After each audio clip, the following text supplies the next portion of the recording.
kupitia kwa ile fund ya primary health. Jambo la pili, pale katika dispensary yako ya nyumbani na katika health center yako ya nyumbani, sasa Wakenya watajumuishwa katika usimamizi wa ile facility.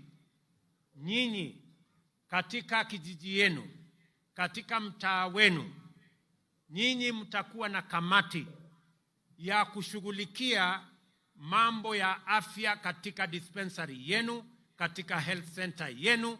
Ndio kama hakuna dawa, nyinyi wenyewe mtashughulika, mjue na mtupatie habari ya kwamba hakuna dawa katika hii hospitali, ndio Wakenya waweze kupata nafasi ya kupata afya katika mahali karibu pale nyumbani.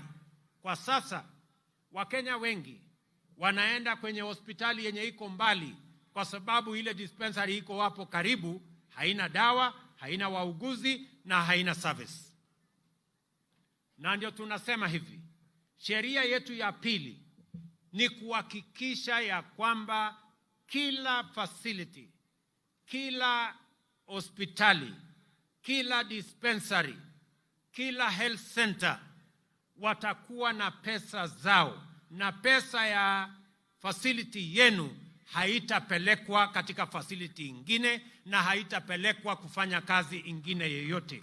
Itatumika katika hiyo facility yenu.